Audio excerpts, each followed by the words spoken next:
George Orwell, l'auteur de 1984 et de bien d'autres livres, a eu une très grande influence sur la création d'œuvres dystopiques.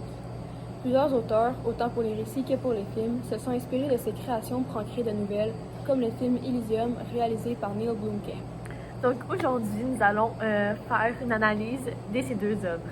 Nous allons principalement nous attarder sur les techniques de contrôle similaires utilisées sur les rébellions des personnages principaux, ainsi que sur l'univers d'Elysium et de 1984. Elysium se déroule en 2154.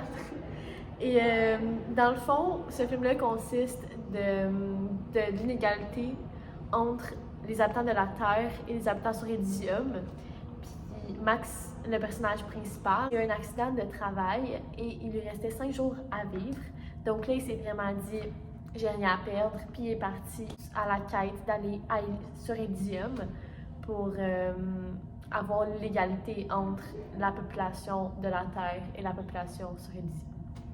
Donc au début, ça part vraiment d'une quête qui est plutôt égoïste pour se sauver lui-même, mais au courant de l'histoire, il va être plus altruiste, puis il va justement sacrifier sa vie afin que toute la population de la Terre soit égaux aux Élysiens.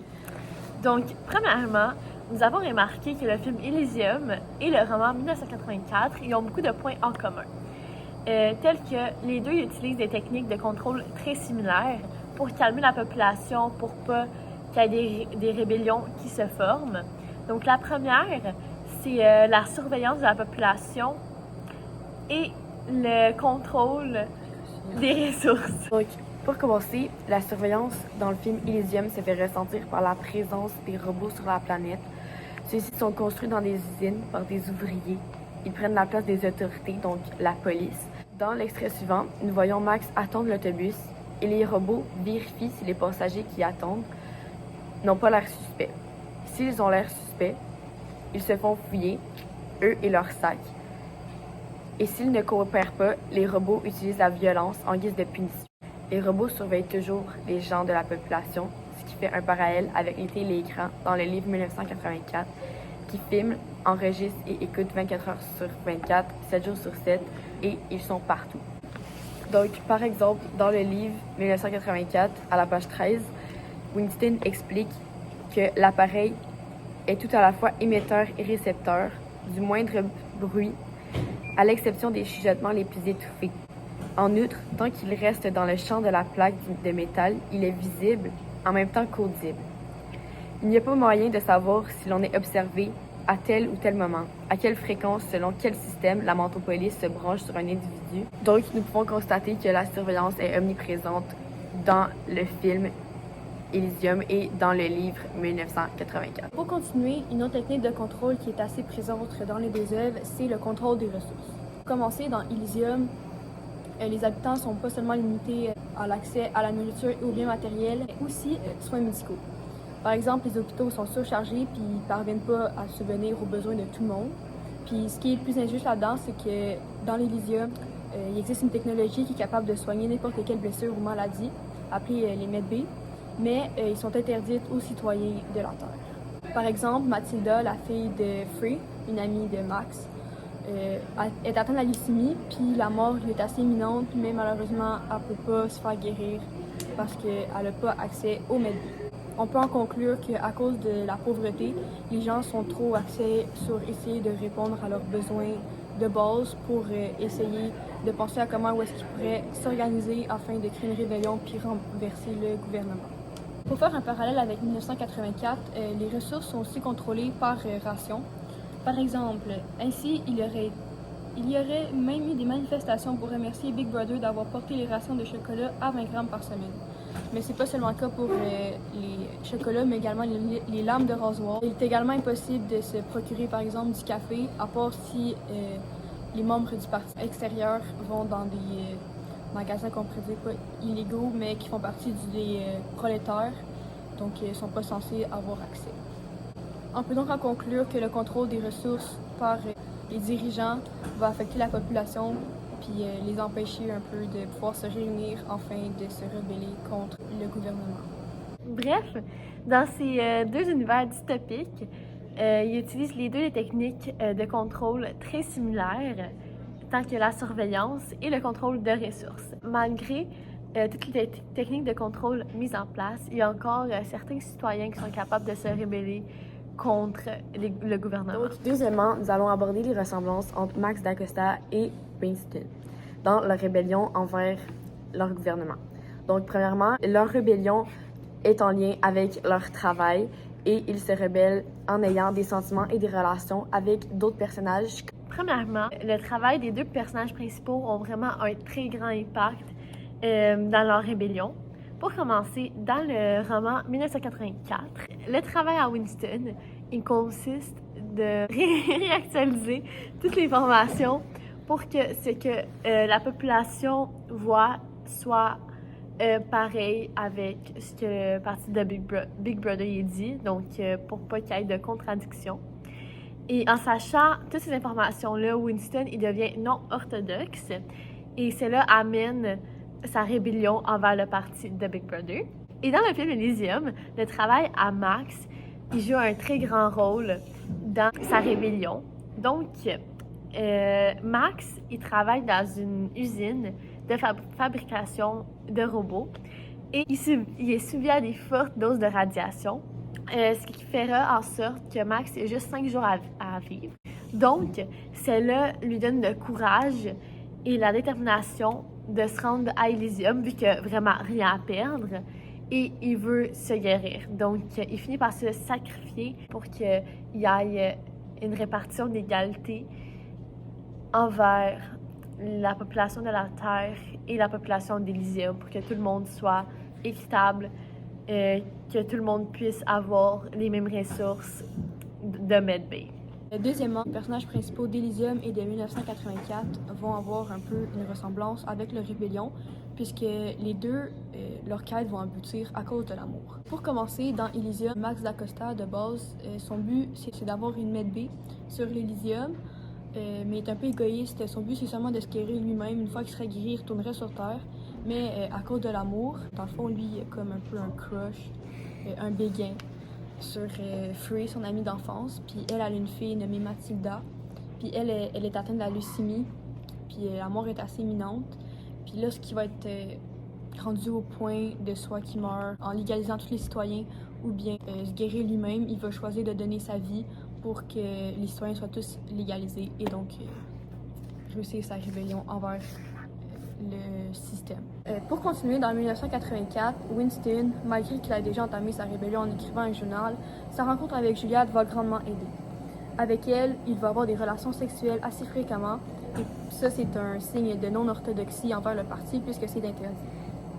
Par exemple, la première fois qu'ils font l'amour, il est écrit dans le livre « Leur étreinte a été une bataille, leur jouissance une victoire, un coup porté au parti, un acte politique. » Ceci veut dire que ça fait juste un peu représenter que c'est vraiment un acte de rébellion qui va porter envers le parti. Puis aussi, la plupart de ces actes de rébellion, par exemple, en allant à la rencontre d'O'Brien, Julia va l'accompagner, ainsi de suite. Bref, la rébellion faite par les deux personnages principaux est en lien avec leur travail et les relations qu'ils entretiennent avec les autres personnages de l'histoire. Les univers de Elysium et de 1984 se ressemblent beaucoup. Donc, l'environnement dans lequel vivent les personnages principaux sont semblables.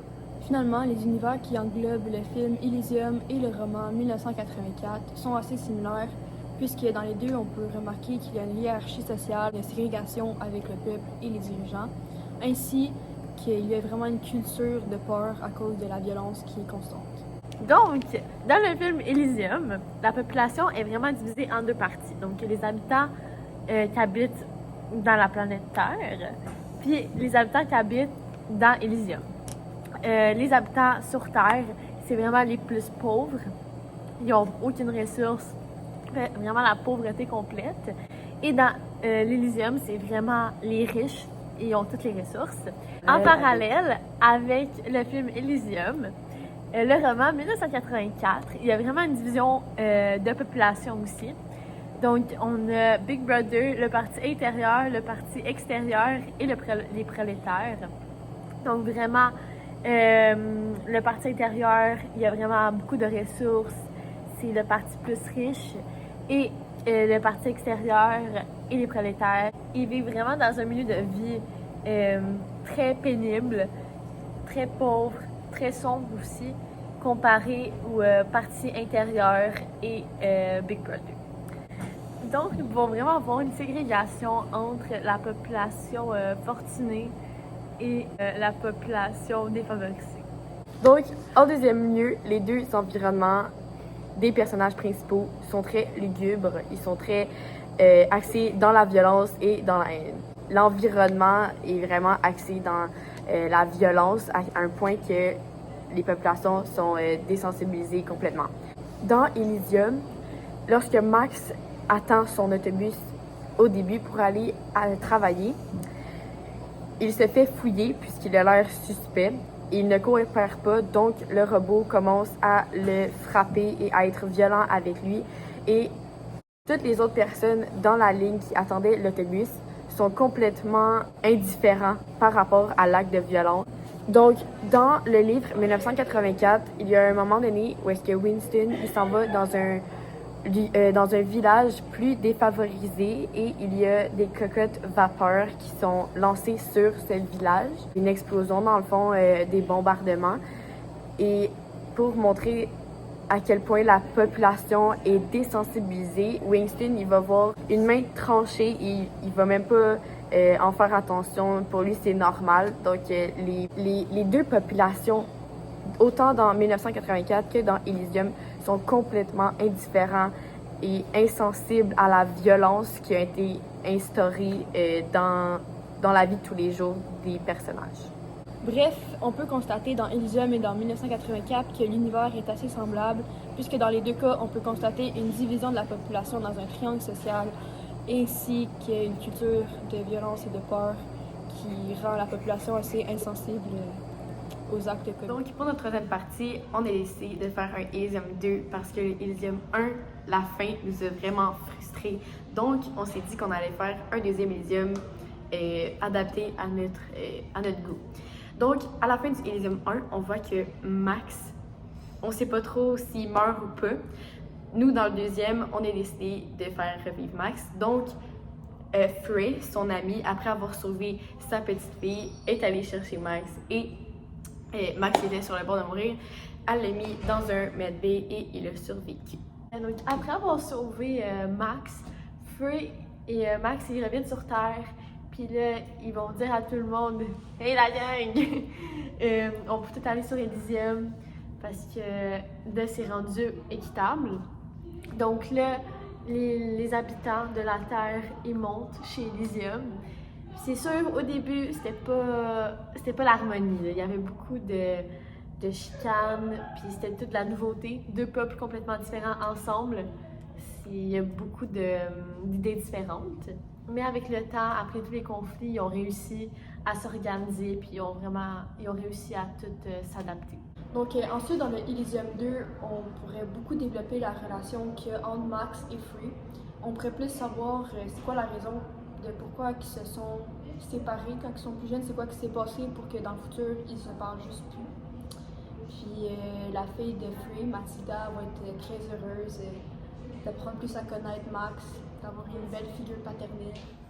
En conclusion, le film Elysium et le roman 1984 ont beaucoup de points en commun, dont l'inégalité de la population, les techniques de contrôle similaires et les deux personnages principaux se rebellent contre leur gouvernement. Donc, nous venons juste de faire une comparaison entre le film Elysium et le livre de 1984, mais il pourrait être possible également de faire une comparaison de ces deux œuvres avec notre réalité. Bon temps des fêtes, monsieur Verrette! Bon rap au fromage!